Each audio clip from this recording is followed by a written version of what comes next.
Uh, hey everyone, welcome to another Sips and Conversations Live.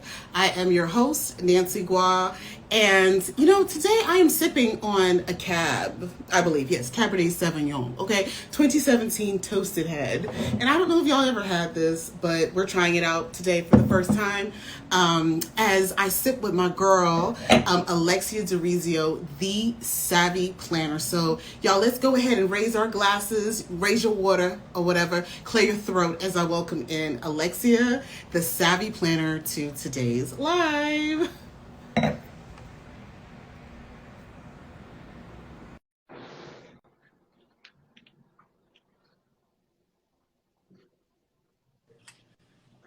Hi, Oh, I know Nancy. you in. Hi. How are you? Right now, I'm hot. I'm sweating. I'm like, I had to turn on my AC because I forget that it's no longer like wintry, and I sweat. I'm not like you. I don't have perfect pores.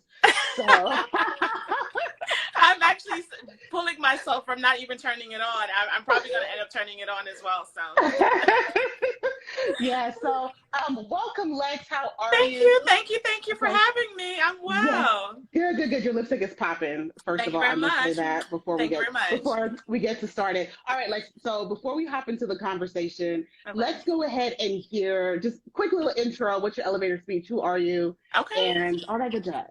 Okay, so I am Alexia DeRizio, owner and lead planner for the Savvy Planner, where we specialize in weddings and events. And we just allow people to be guests at their own event. We take it from Yeah. A to Z, the planning aspect to the experience, the day of coordination, and just making sure that everyone has a great time as they Yes. celebrate their milestone events. Yes, yes, yes. And you are like queen of events. Give me one second. Let me turn on like some a fan Okay. because I'm sweating.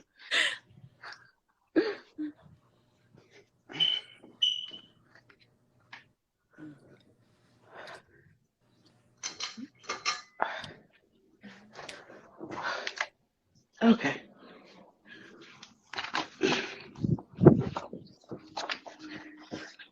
All right, I'm back. And I have to pull I'm out my back. I'm glass back. of Chardonnay. Oh, you have some Chardonnay. Yes, Yes. yes. That's usually my drink of choice, and so I'm kind of stepping out into my grown girl, or stepping into my grown girl shoes and drinking a Yes. cab, and so it's probably got me a little warm too. Like, That golly. too. Hmm. Okay, so how did we? Before we get into like the Savvy Planner, let's talk all about Alexia. Okay. So who is Lex? Where are you from? Because you got a nice little crisp accent. I know all your deets, but let's just. So I am, funny enough, everyone says they hear an accent, but I think I chip in and out with the Caribbean accent and the American accent. So I'm originally from Jamaica, Montego Bay to be specific. And I came here when I was really young. I moved to New York, lived in New Yeah, York for many years, and then I migrated here to Georgia. So I've been in Georgia now going on almost, I want to say, in about 9 years. I can't believe it's been 9 years. that's Um, crazy. since I've been here. So yeah, I'm Yeah, originally from Jamaica, and used to come here for school. Went back to Jamaica during the summer, as most immigrants would typically do, and then you come actually, back. no, no, no, no, no. Not You were you. a privileged immigrant because most immigrants don't have the money, okay, to be going back and forth. We broke, and we sitting. It's a struggle, but when I came when Jamaicans we would come, would go to school, and then go back home, and then come back like Got the you. day before school. So it was just Okay, like a common thing. that's But crazy. that's So, who I how am. did you know someone like in the States? So my mom was actually the first person in my family to come to the United States. And so Wow. she brought me here. I came here when I was almost 9 years old. Wow. And Okay. it was just her and I, and she was able to, send for her siblings. Yeah. And then everyone kind of gradually came, but we're all over the globe, from Florida, all over the Caribbean, Yeah. Canada, everywhere. But yeah, she actually brought me here, and Yeah. my dad lived in Jamaica, and I would just go back and forth. Okay. Okay. So that makes sense. So you were in the States with your mom Hmm. during like the school year, and then you'd go back to Jamaica and party it up and live it up Yes. with your dad and eat some real good curry chicken. A lot of food, good food. That's our culture. We're all about the food and the Yeah. celebration. Hence why I'm in the business that I'm in, because it's all about the celebration, It's especially when you all don't come yes. from money. Yes, Yeah. yes, yes. Mhm. I love that you kind of nailed on that point. Yeah. So at what so you're you know you're going back and forth. You obviously finished school. Did you go up to school like college after like high school and all that? Yes, I actually went to high school, college in New York. I went to Okay. college in Long Island, and got married in New York. Have a Yeah. friend circle in New York, and then I Yeah. came here to Georgia. Again, my mom moved to Georgia, and I had to come and visit. Fell Yeah. in love with Georgia, and then here we are. And then here we But are. yeah, went to college here and everything. Yeah. Oh, cool. Great. Okay. So, at what point in time did you kind of figure out that did you start doing events? Okay, Was that's it a great question. was it So back up north or was it once you moved down here? you know what? I've never really not done events. I think the question is, you know, it's just always been a part of who I am. I've just Okay. always, I Tell us remember how. always being the person, Yeah. Yeah. doing all my friends' parties, the get togethers, making sure that everyone is celebrated. Yeah. So I don't remember not doing an event, whether it was paid or just doing it just to do it. I was Yeah. always the person, even from high school, middle school, everyone would come to my house. We would have gathering. If it's a snow day, they know it's coming to Yeah. Alexia's house. Yeah. And we would get together if someone's birthday, New Year's. So I don't remember not doing an event.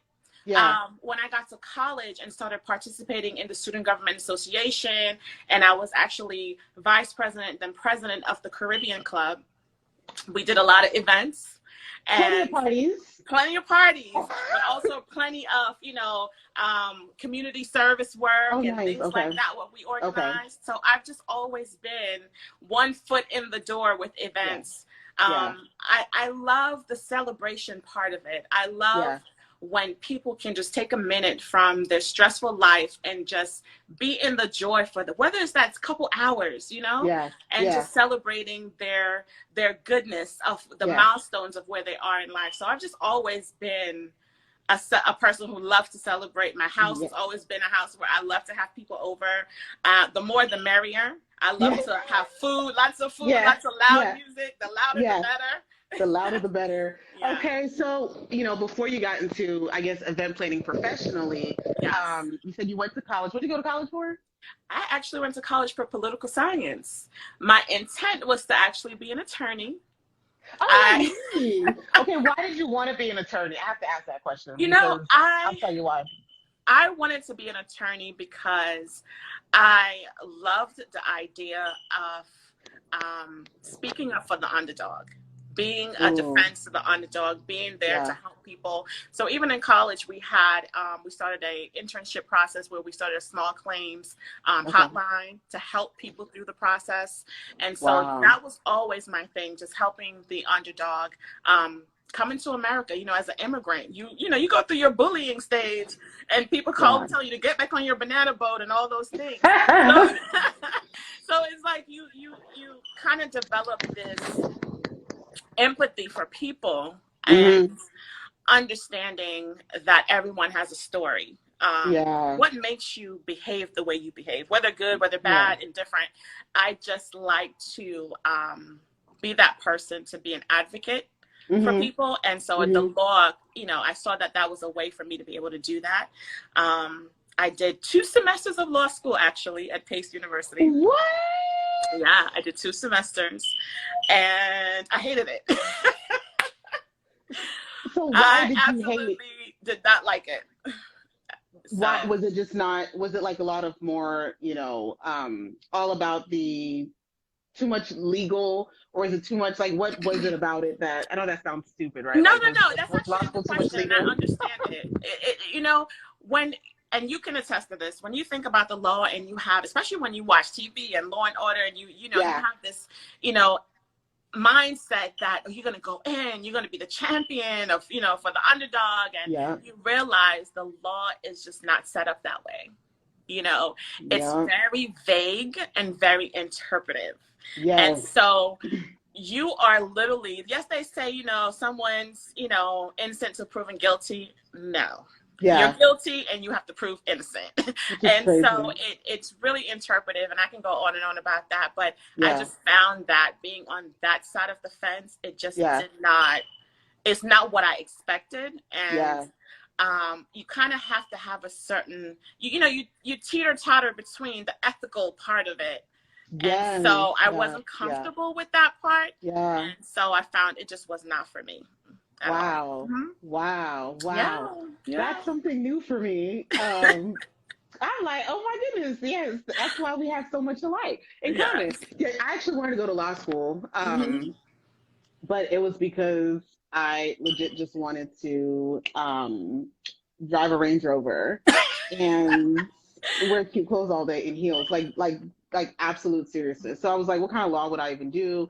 I kind of settled on business law because I felt like that was like the cleanest. Right. You know, I'm not sending anybody to jail. I'm Mhm. not doing any of that. And then I was like, I realized it was my mom's dream, not mine. Mhm. And I was like, yeah, we're not going to law school. Yeah. I Yeah. put away the law books, the LSAT study guides, and I was like, we're not doing that. Mhm. So I love that you had a purpose and you were living through purpose, even when you decided to exit. So Yeah. that's totally dope. Yeah. Okay, so walk us through your you have a really kind of incredible story. I don't mind. I hope you don't mind me kind of No, you not at sharing. all. Not at all. For Okay. those who are joining in, Nancy and I, we are more than just this platform. So she knows my story. So go ahead, shoot. Okay. Us. So I'm trying to just ask questions if I don't know or whatever. But so with after law school, at what point did you decide to kind of enter the can y'all hear me? Uh-oh, my Mhm. AirPods here. Did you decide to enter the workforce, and what was your first entry to the workforce? So after that, I was actually working in financial aid at a university. Yeah. Like I said, coming from Jamaica, not understanding the system. Yes, my mom was here. Yes, she went to school and she eventually became a nurse. But Wow. coming from the Caribbean, we didn't know anything about financial aid or credit. It was Yeah. you work, you pay. Work, you Yeah. pay. Right. You Right. know? And Right. so when I was applying for college, it was like, oh my God, this is a lot of money. My mom is Yeah. working 2 jobs. Yeah. There is no way I'm going to ask this lady to come out of pocket with all of this money. And I had to figure it out really quickly. Yeah. I do have a gift for numbers. So numbers is my thing. Like when it comes to money, I can tell if you short me to the penny. I know. So Wow. Okay. yeah. So for me, it was like, okay. And back then, there was no going online and completing the FAFSA. It was go to the library, get your little paper form, and you have to understand your taxes. I learned about the taxes really quickly. Wow. I made appointments with my mom's accountant, and I sat with him, and he taught me some things, and I took it, and I was like, okay, I need to figure out how I'm going to do this, right? Yeah. So I actually applied to colleges that was out of state. I didn't know there was an out-of-state fee until I started seeing these numbers come in. I'm like, who is going to pay this? I can't afford this. Yeah. Yeah. And yeah. literally last minute, I applied to a college in Long Island, SUNY Westbury. And I applied like the August. School was starting in like 2 weeks. I did everything in one day.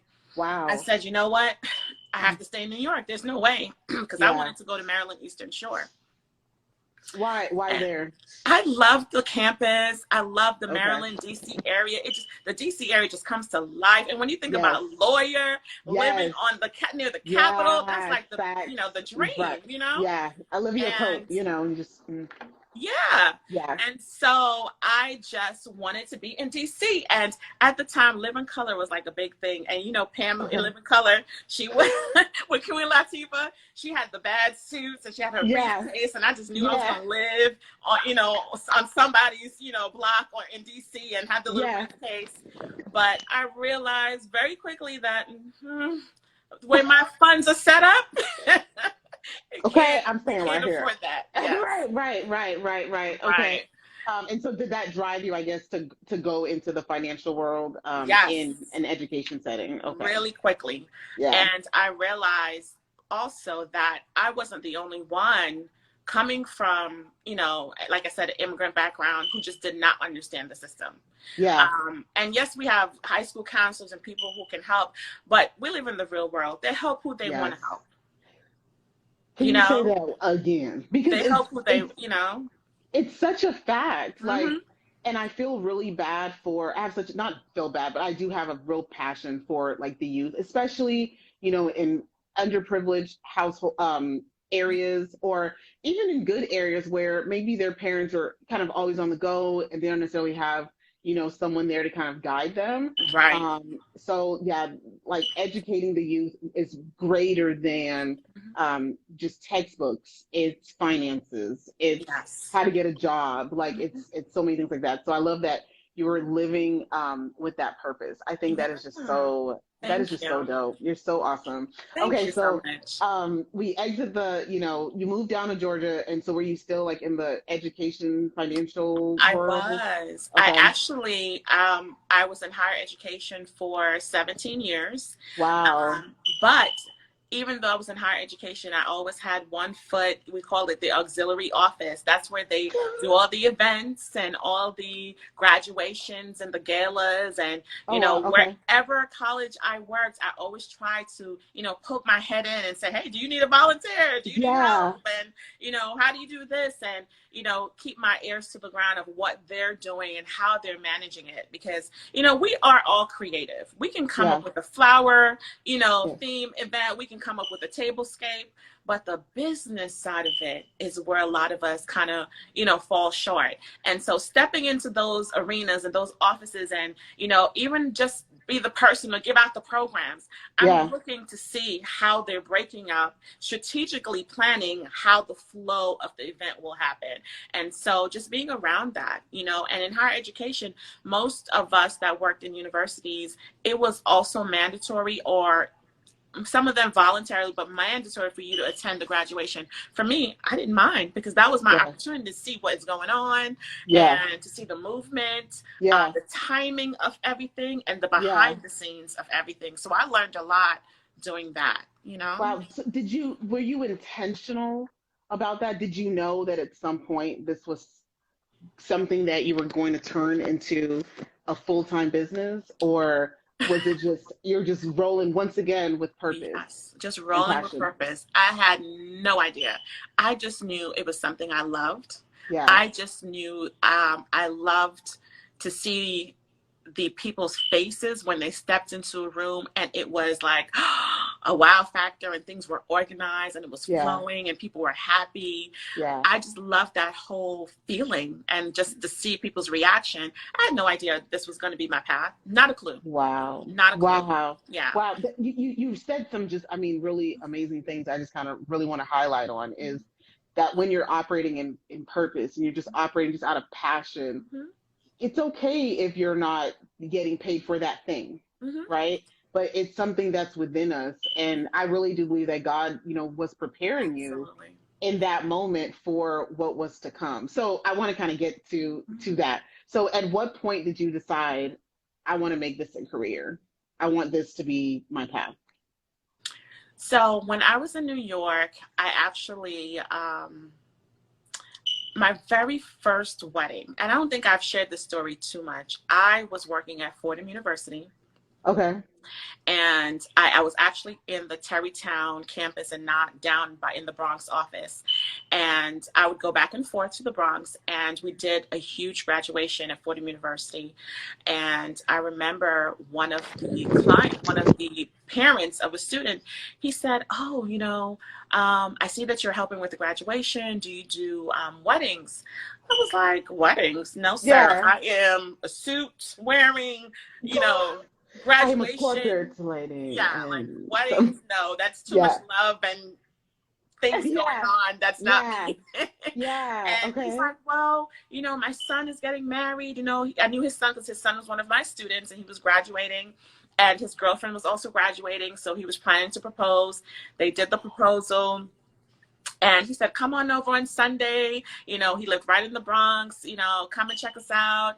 They were a Jewish family. And if you know the Jewish Oh culture, wow. there's a lot of movement and precision when it comes to planning a wedding or even an event. Just even the food itself, you have to be Okay. very precise and follow Okay. their traditions and Okay. their meal prep. So that's very important to know. Their traditions are Oh yeah, the very, meal prep part. Yeah. yeah. Hmm. Yeah. And so I went over, and he's like, just take a chance on the wedding. And I was like, okay, you're trusting me to do this. You feel like I can do this. In my Why are you mind, paying me? I was so shocked. I didn't even ask about payment. I didn't even ask anything about Oh, payment. wow. I'm just thinking, this man is wanting me to do Yeah. this wedding, and his Yeah. family is counting on this wedding to be the best. So Yeah. I'm like, okay, you know what? Let me do the wedding. I did the wedding, and as I'm planning, I'm like, it wasn't hard for me. It Wow. wasn't difficult. It wasn't difficult for me to reach out to vendors. It wasn't hard for me to pull it together. And a lot of the things that I found, like you said, that God was preparing me for, Mhm. it just came naturally. It just Yeah. rolled right out, you Yeah. know, understanding the budget, understanding the numbers, you Yeah. know, doing the timeline, doing the floor plan, you know, the design pieces of it. It just rolled right out. And the wedding turned out beautifully. They had a wonderful time. And for some reason, that was it. And then I waited years later. Wait, you did that one event Yes. and the end. This wedding had about almost 300 people. People were calling me left and right.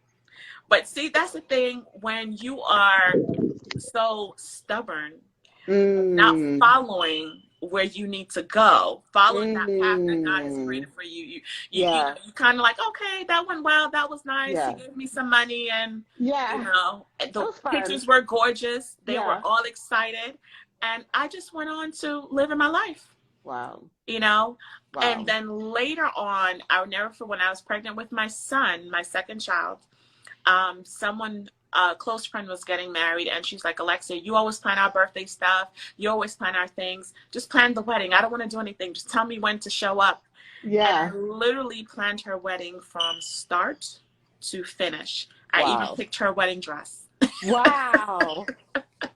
And this is now your second official wedding. Mm-hmm. And you're like, now we styling. Yeah. And Wow. in that moment, you know, I guess maybe because I was pregnant, I was extra sensitive to, you know, feelings and all the love that was around me. But I realized in that moment, like, I really love this. Yeah. Like, I love the way I feel when I'm doing this. Yeah. I love the, you know, you ever go to a wedding and you get these mushy feelings and you're like, where do all these feelings come from? Yeah. Love really permeates in the space. You know, the vibe is there. And so when you have people joining their lives together, you literally feel that love. You feel it all around you when you're in a wedding. And so I remember standing, and I was standing in the back of the room. They were saying their I do's. And every wedding that I plan, I always try to hear their I do's. I always fix the timeline so I get to hear the I do's. That's my favorite part. So I never miss an I do. And so I'm listening to the I do, and I'm like, this is where I belong. Like, this is it. Now, how do I make this happen? I had no idea how to make this happen. Wow. So you just keep working. I just keep working. Any events that came my way, I would do it.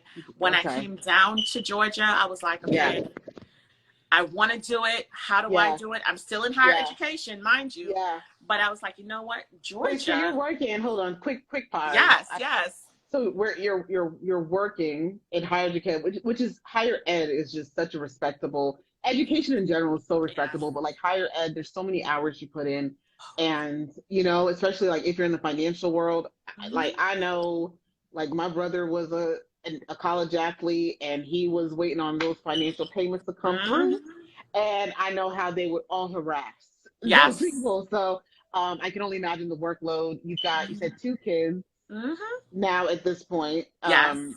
You've got your first child and is my first child, Savannah. She was 6 at the time, and my son was 3 when I moved here.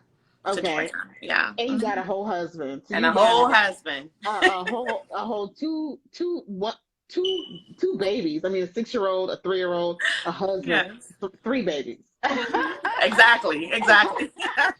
And working full time, and you're still following your purpose. Like, I hope I hope everybody caught that, because sometimes following your purpose, not sometimes, a lot of times, it's not sexy, right? Like, I'm sure you're tired. It's not sexy. I'm just letting Yeah. you know it is a Yeah. sacrifice. And when I started feeling, because you know, when you don't belong somewhere, people listen to this. When you do not belong somewhere, you start to feel uncomfortable. Mm. And so, working in higher education, I loved working with the students, Yeah. but I was so uncomfortable. Yeah. And I couldn't figure out, why am I not happy? Picture-wise, you know, you have the family, Yeah. the home, the good Yeah. job, the education. Yeah. It looks good on paper. There was no Yeah. reason for me to be unhappy. Yeah. None. You know, None at all. Yeah. according to society standards, right? Right. Right. No Especially reason. where you came from, you're Right. an immigrant. Exactly. And it's like, okay, you're living the American dream. You should be happy with your life. And you're like, no, but I'm sad. Yeah. And I don't know why. Yeah. And it wasn't just a sadness. It was literally I was uncomfortable. I would literally go for walks. I remember I had a friend, my friend used to work there. Shakia, I see you on the and I would tap her in her department. Let's go for a walk. We would go for walks. Yeah. And we would talk about what our lives would look like if we actually followed our passions. Wow. And I remember we used to walk and talk about, okay, what if we did this and that? And we kind of became each other's accountability partner without even saying that we're each other's accountability partner. It just happened, you know? Yeah. And we said, okay, when we leave this job, I used to take the laptop home and I'm going home, I'm doing work. I'm like, I'm not doing that. No. I am going to spend 1 hour every day and work on my passion. Yes. And that's what I did. Yes. You invested in yourself. You decided to invest in yourself. And sometimes investing in yourself is not always financially. It's time. Like our greatest opportunity of wealth is really our time. That's our greatest value, is our time. Like, I don't like my time being wasted, because time is money. But you said, I'm going to take an hour a day, you know, hey family, let me rest, or let me focus on this thing for an hour a day. And I love that. So you finally decided to make the move. So and where it becomes even trickier, because I didn't decide to make the move. I decided to, and I remember my prayer is always, God, order my steps, and, you know, I'll follow, even though I don't know where 10 steps ahead of me will lead. Just give me 3 steps and I'll just step these 3 steps. And it may take me a little while to even step 2 more steps after that, but I just want to make sure I'm still on the steps that he's planted for me. And so I decided the first step was to spend 1 hour a day. So that means when I get home, cook dinner, check homework, spend time with the family, spend time with the husband. Everyone went to bed. Alexia was up at midnight to 1 o'clock. Wow. That was my time every day, 12 to 1. I'm thinking it's like 7 o'clock. You're like, hold on, y'all. I'm going to get dinner at 8 o'clock. Now, she said at 12 to 1 a.m. in the silence. 1 at night. The house is quiet. That was my time to map out everything, my LLC, my insurances, whatever the logo, the name, whatever it is that I wanted to do. I'm like, this week, this is what I'm going to do this week, and I have to accomplish that. But you find when you are working on something that you love, that 1 hour became 2 hours and 3 hours. And I found that I was up to like 3, 4 o'clock in the morning. I'm like, I have to go to bed. I have to get up in another hour. Right. You know. Right. It's so effortless, and it gives you. Did you find that it gave you a reason to wake up every morning and like continue, and even go harder at work in a way, because you knew that time was coming? Yes. And I made sure that, because like I said, I used to take work home with me. I used to take home that laptop. I made sure whatever needed to be done for the day was done, so that I didn't have to bring it home. And I was more efficient. You probably got a promotion at some point in time during this whole process. And I wasn't looking for it, because I knew I was uncomfortable. I didn't want to be here, you know? Yeah. And so when I got everything lined up, I'm like, wow, my website is ready. Everything is ready. My business Yeah. cards came in the mail. Everything is ready. Were you like, run? Like, what did I I'm do? just kidding. I'm just kidding. Yeah, I created a whole business. What did I do? Right. What am I supposed to do Right. with this now? Right. You know? So it was, I literally, when everything was ready to go, I cried. Wow. I cried because I said, oh my God, I'm afraid. I'm Yeah. afraid of stepping out and Yeah. not being successful. I'm Mm. afraid of rejection. Mm-hmm. I'm afraid. It was just so many things that I literally, and you have to be honest with yourself. You have to Yeah. admit what you're afraid of so that you can tackle those fears. Yes. Yes. And Yes.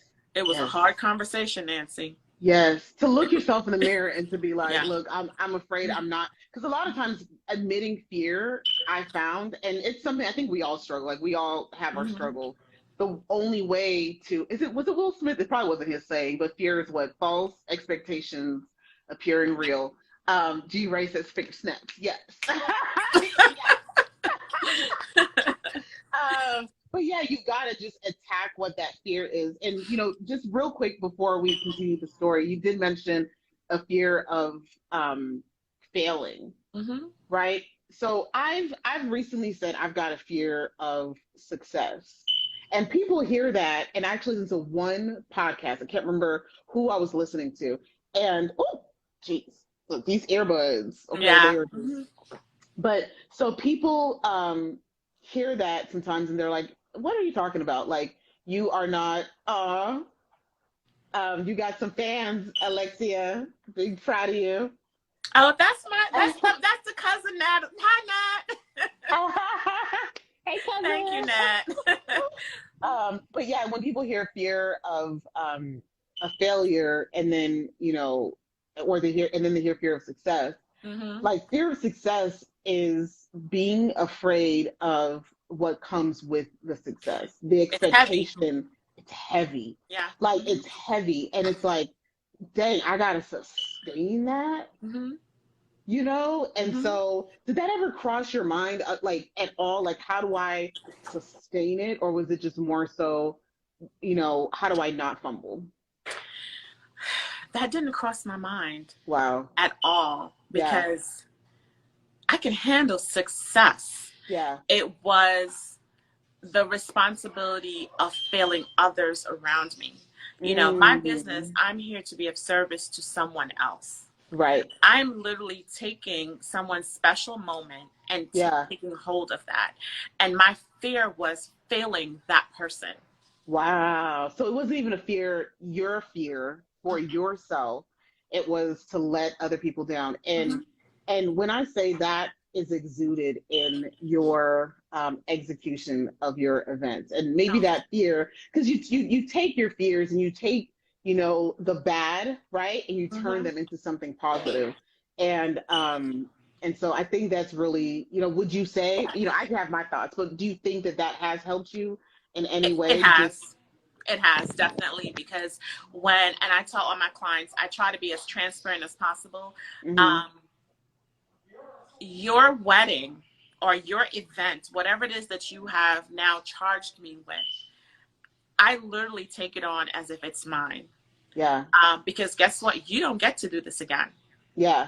And so I have to know that we don't get to do this again. Yeah. And we have to make sure that this is memorable. It is epic. It is everything that you have been dreaming of for years, especially when it comes to weddings. Little girls, we think about the dress, we think about the wedding before we get the man, Right. So I absolutely am mindful of that, and mindful of just understanding, like, that first look, you don't get that first look again. Right. You don't get. So when I sit down and I create that timeline and I play it out in my head, I literally, you hear the Jamaican come out my head. My head. Yes. I literally close my eyes and I run through the entire day because I want to make sure I capture everything, Wow. But that does help. Yeah. So walk us through, like, what was your first of, you've got your business cards, you've you're like, oh my God, I have a business. And then like, then what? Like how did you kind of get to where you're at today from that point? So I thought I knew how to network. I thought I really understood this whole thing called networking You thought. and putting myself out there in marketing. Yeah, And yeah, I quickly realized, like, no, you don't. yeah. Why did you Um, think you knew how to network? Because of the education world yeah, that you were in? Gotcha. yeah. You go to college, you're meeting people all the time, and it's Yeah, a different ball game when you're stepping out and you're trying to market your business and tell people. And people are not going to refer you if they don't trust you. right. And so you have to be willing to be completely vulnerable, Yep. completely In what way? transparent, Okay.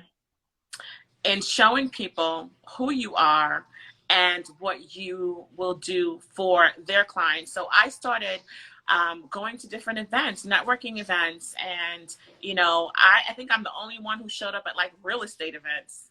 I was Because like, realtors need yeah, event planners too, right. I right? was just Yeah. going to any event that will expose me to Yeah. people that Yeah. I can talk to and just, probably learn from as well, Yeah. and Yeah. sometimes I would sit back and just watch.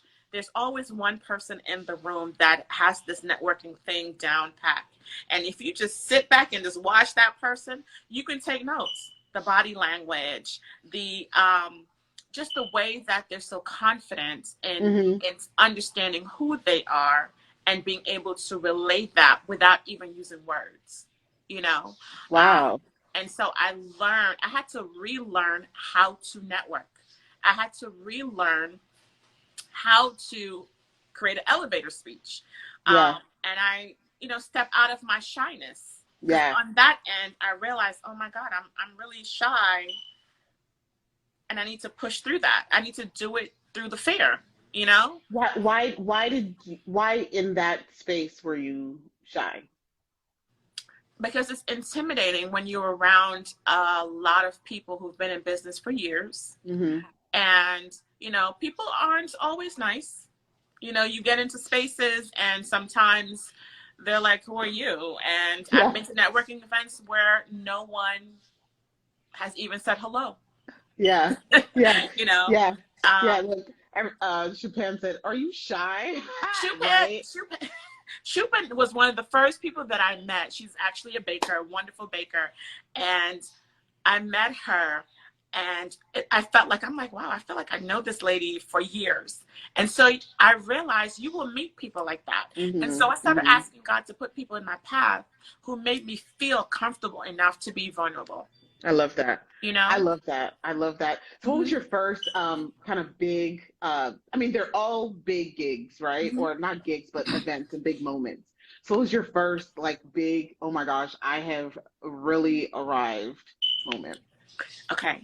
So believe it or not, I've had some wonderful experiences, but last year, and like I said, I've been in business now for going on 8 years. Hmm. Um, but I had a Tanzanian and Nigerian wedding. And Yeah. I love culture. I Yes. love the feel of tradition, Yeah. and to have this Nigerian and have Tanzanian, and I have to merge the two. And then it's Yeah. not one day, but it's 2 days. Ooh, Wow. it was so Wow. exciting for me. I Jeez, was the like, whole I have situation. arrived, honey. Yes. Oh my God. So Yes. not only 8 years, so that's you were 7 years in the game. You Hmm. booked them, but okay, you didn't book them 7 years. So you booked them. When did you actually? I booked them year 5 because we actually had Okay. to, because pandemics happened and we had Yeah. to push it off a year. So I Wow. booked them, I think, year 5. Yeah. And working with them was just such a pleasure. And like I said, I've had wonderful events prior to that, Yeah. but being in this moment and coming full circle with the culture, Yeah. and even just respecting the culture and Yeah. kind of having to step back and allowing them to teach me, Yeah. and humble Yeah. myself and Yeah. be in the presence of them and their family, and just really respecting, how they operate as a community. I think for me that was like a big moment. Yeah. big moment, you know. So again, this is the second time you've kind of brought up culture Mhm. and the fact that you take a step back and you're paying attention to the culture, Mhm. right? Some would probably say that, I'm not doing that. Like, why would I need to pay attention to the culture? Like, why is that so important to you? It's important to me because it goes back to just coming here Hmm. to another country, Yeah, going through a huge culture shock, yeah. um, trying to assimilate. Hmm. And when you come here at a young age, and for me, it got to a point too where I wasn't Jamaican enough and I'm not American enough. Hmm. So you're I know in the this, struggle. yeah, you're in this in between space of Yeah, like, yeah. okay, I am who I am, Right, you know? right, And right. so when you're trying to assimilate and even the accent and you're trying Yeah, to make sure that you don't sound too rough and too, yeah. you kind of have to, and not on purpose, but you lose A piece of some you. of yourself and some of Yeah, your culture. And yeah, so for me, it was just always the yearning to keep those gems of what yeah, makes me who I am, what yeah, what what feeds me, what yeah, grows me, yeah. And so it was fascinating that when I started working with the bride was Tanzanian, she was so welcoming, so sweet. When Yeah, I started yeah. working with her, it was so fascinating to know that we have arrived in a time where she came from another country and she was free to be who she was. There Mm, was no need to yeah, assimilate and yeah, lose who she yeah, was and the yeah, culture that raised her.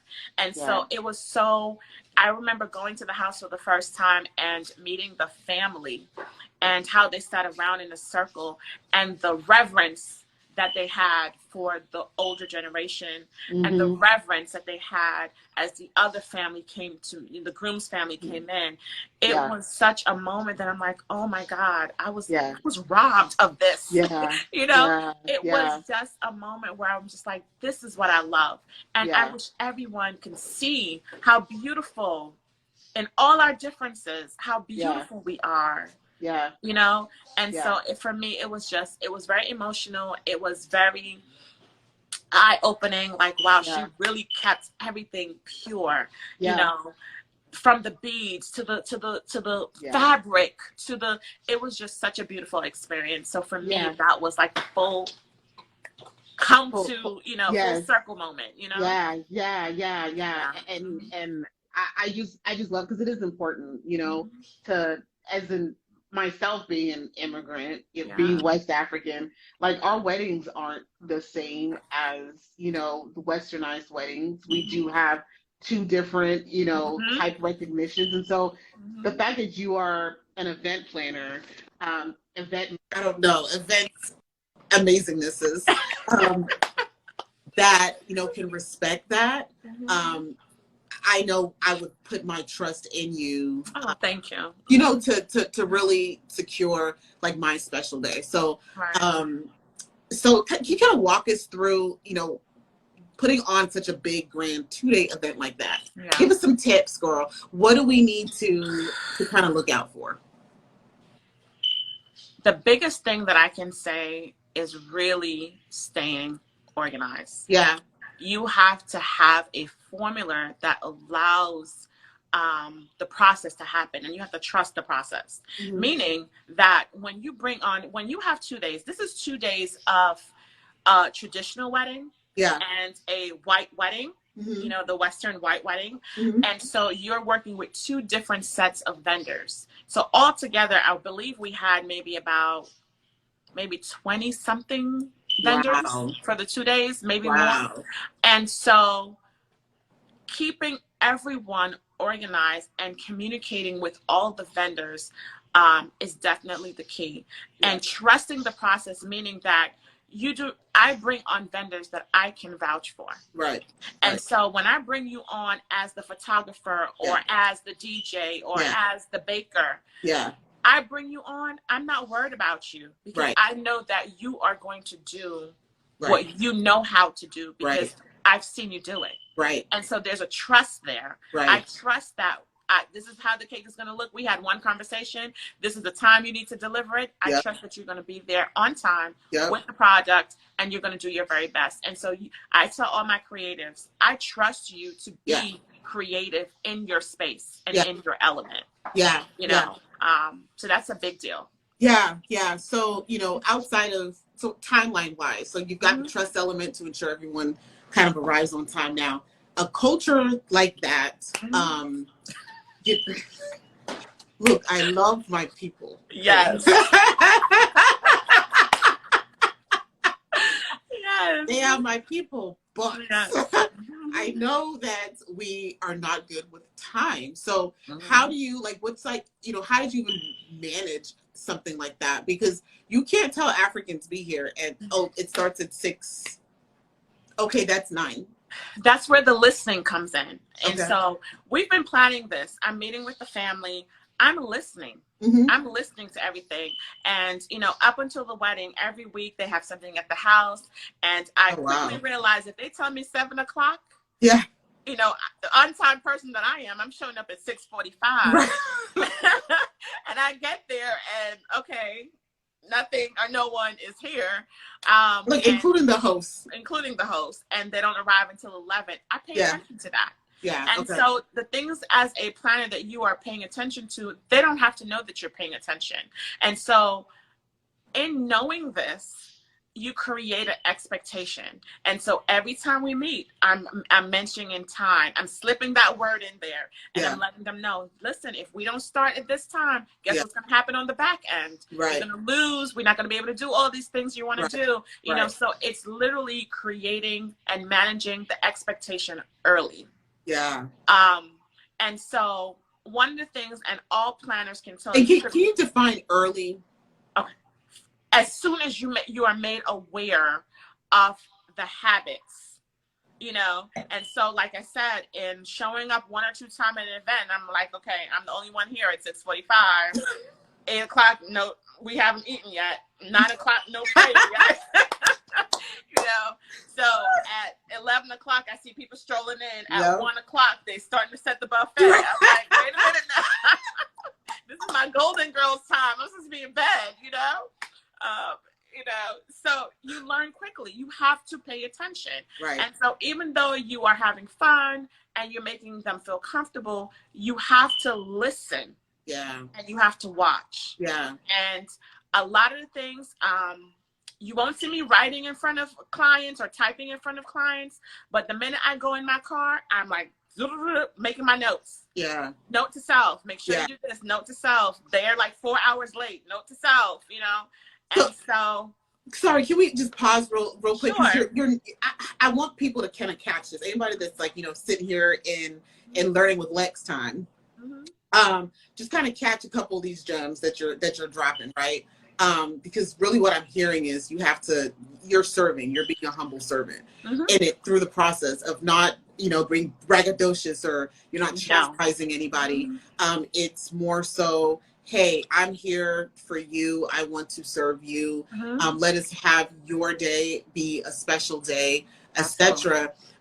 But you're doing it humbly. You're not, you were late and so that builds trust. Right. You're taking mental note and then you're going and you're writing that down. That's you writing it down in private.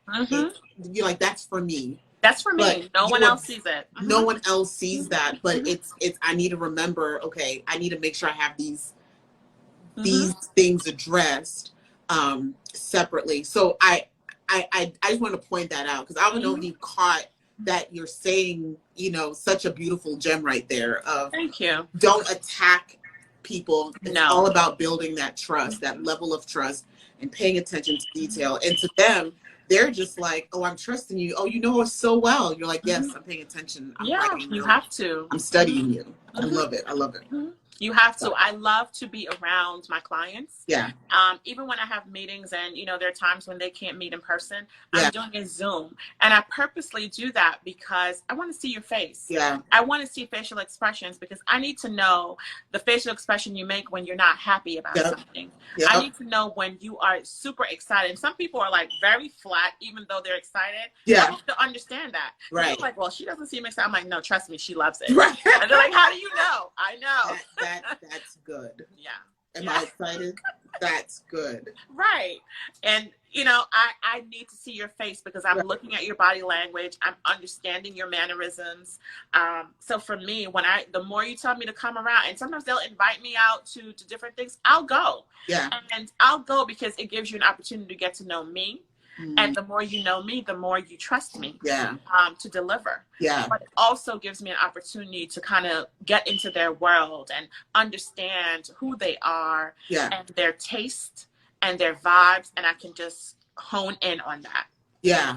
Mm-hmm. And capture every detail. Yeah. So much work leading up to the day of. So you're factoring the time as you're leading into it. So how was this particular couple on time? They did exactly what I trusted them to do, not be on time. Yes. So, yes. Again, I knew that already. So knowing that, I already have spoken to the caterer. I've already made preparations because I already know. Yeah. And then there's certain times where I'm like, oh, and they're like, oh, we're late. I'm like, don't worry. It's all good. Yeah. We have time to do this. I've already switched this over. Yep. I've already opened the bar so that whoever arrives early, they can get a cocktail. Yeah. We're okay. Yeah.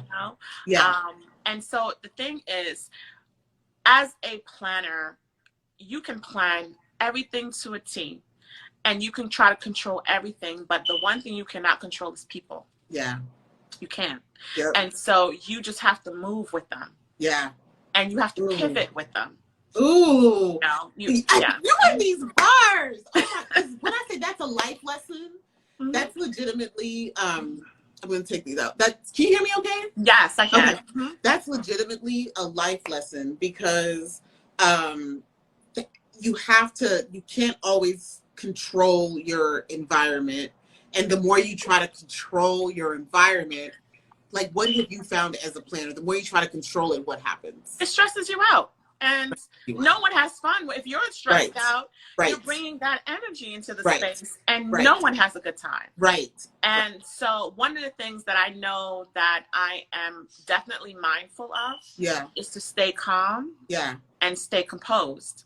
But I'm sorry. I know you. So I'm about to snitch. You do stay calm, you do stay composed, but when you got a face. Yes, I do.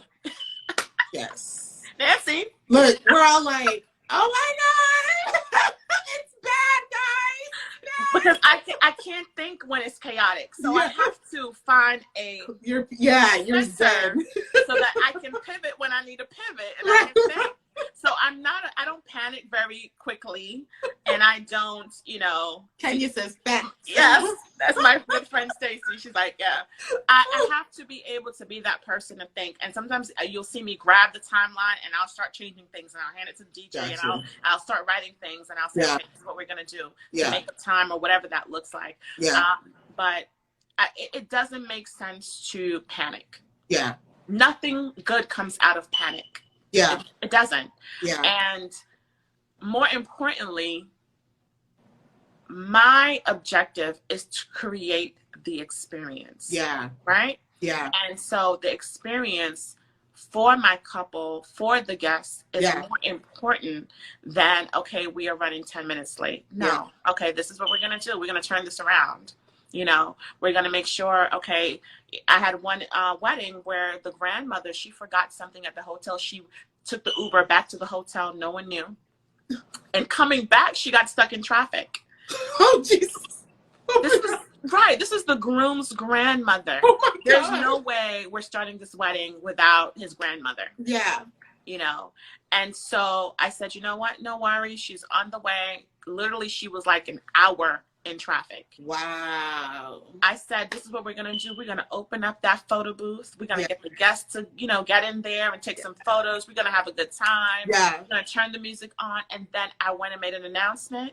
I spoke with the officiant. She was okay with it. And we just had a good pre-celebration before the ceremony. But you have to, impromptu. And that's what I'm like. So, just hearing everything, right, about how you operate, how you flow. What do you call yourself? Like, how would you define who you are? That's a good one. We say we are wedding planners and event planners, but you really have to be more than that. Yeah. You have to be a counselor. Mm-hmm. You have to be a financial advisor. Mm. You have to sometimes be the voice of reasoning. Yeah. Because, part of that too is understanding family dynamics. Yeah. Understanding how to make people feel good and find the joy in this moment, regardless of what's happening in their lives. And so it's more than just planning and curating all the moving pieces. It's more than that. You really have to have the heart to be here. Yeah. Because if not, then the experience for everyone will not be the same. Yeah. Yeah. So that's important to me. Like I said, understanding family dynamics, understanding, tell me all the hidden secrets I need to know, and it stays right here, but tell it to me. And they have to feel comfortable in doing that. I have to make them feel comfortable because sometimes when you meet these clients, they're not long-lasting relationships where we've known each other for 20 years. Right. We meet each other and literally like the first meeting is happening 2-3 weeks later. Yeah. You have to feel comfortable with me to share some of the family stuff. And I have to, make them understand that what you say to me is what you say to me. No one needs to know. Yeah. And so this is going to help me kind of maneuver to create the experience. Because even if there's someone in the family where, black sheep of the family, that black sheep deserves to have joy as well. Yeah. Which is because it's part of, if they're not enjoying the moment, they could really make the environment just really negative, and you feel that negative air and that negative cloud. It permeates really quickly. It does really quickly. Love is strong, but man, like a negative cloud, those storms, y'all. A storm will come and take away the sunshine. Right.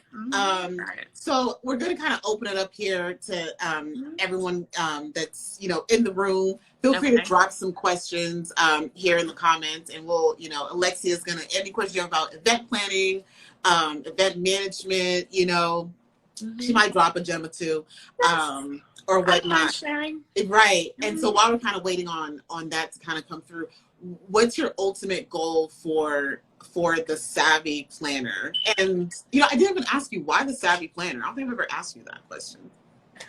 So my daughter is actually in the background laughing right now. Her name is Savannah.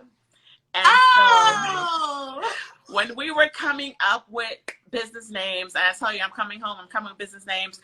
We have Sunday dinners as a family. And I said, everyone write down their ideas. Yeah. And we're going to vote on the best name. And, I wanted, I think it was like the soiree or something to that effect. Something whack. They voted it out really quick. Right. So my daughter, she says, well, my name is Savannah. You call me Savvy. So why not the Savvy Planner? And just name it after me. And she said it in like a joking way. Oh, there's Savannah. There's Savvy. I'm going to call you Savvy from now on. She said, that's my mommy. So when she said that, we were like, we all looked like, wait a minute.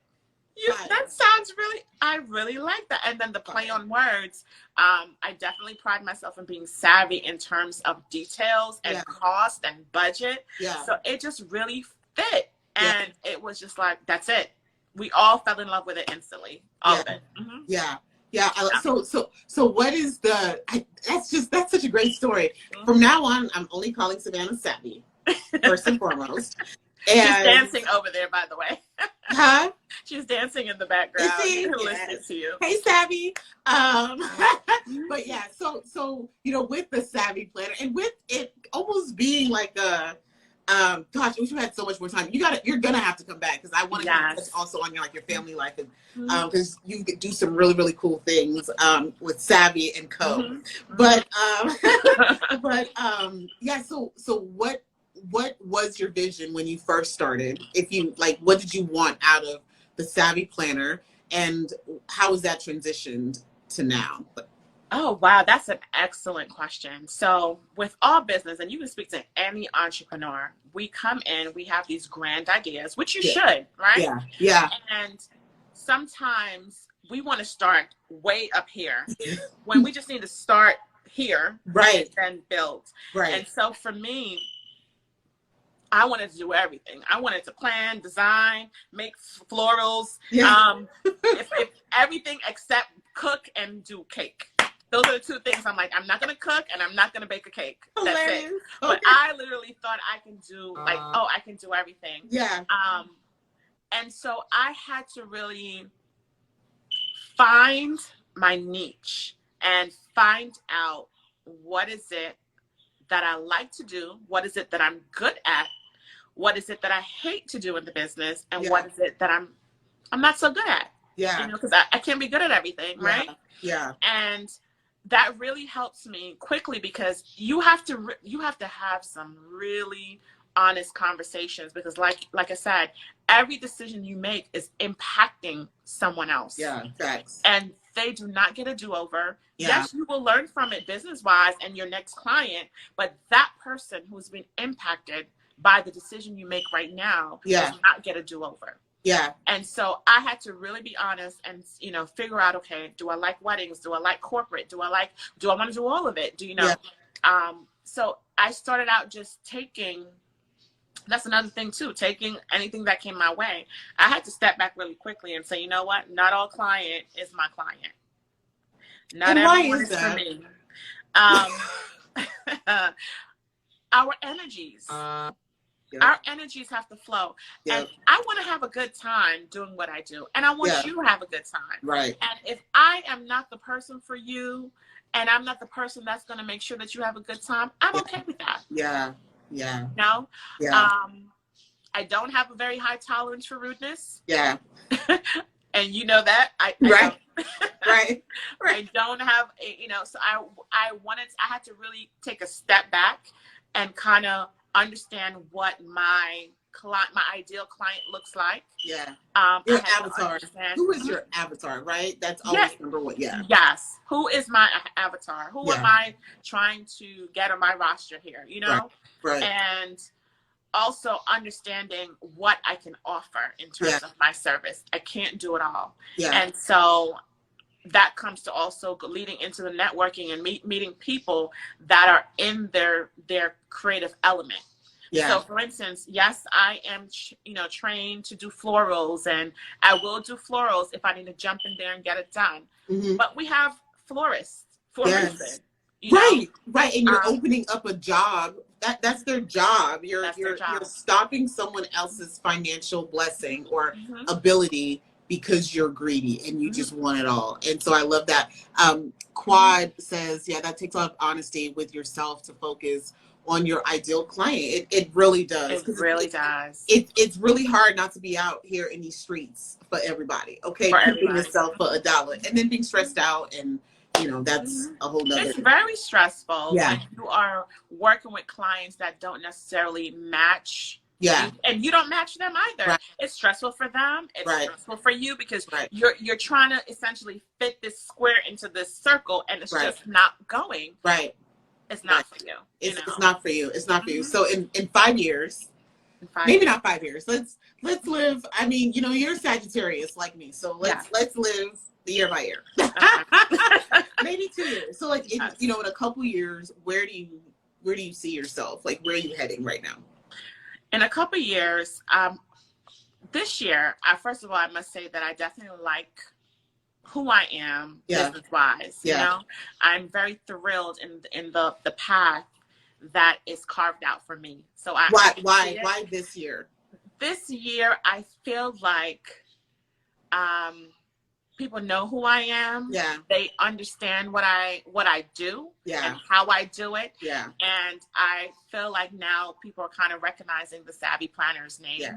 And so that definitely helps, where it's not so much effort in trying to not necessarily convince people, but it's like jumping through all these hoops. Yeah. That you have to jump through initially with every business, Yeah. right? Yeah. And so for me, this year this is 2022 is the year of love. Yeah. The year of events. We just left the pandemic. Everyone wants to celebrate. Everyone wants to get married. Yeah. And so it's just been a great uptick in business right now. So I'm extremely happy with that. Congratulations. So just thank you. So the direction is really good. The next couple of years, I would love to be able to have a venue. That is the goal. Love that. Yeah. So prayers up for me, please. Yes. Yes. That is the goal. And why is a goal? Why is that a goal? Kenya, Stacy, actually, you said her name is Stacy. Yeah. She said your passion for event planning drives your success. Yes, hands down. Thank you. And she also said, it makes it easy to give the clients what they need to have a memorable event. Yeah. Mm-hmm. So with a venue, why is that your goal for the next couple year, 2 years? Yeah, 2 years or so.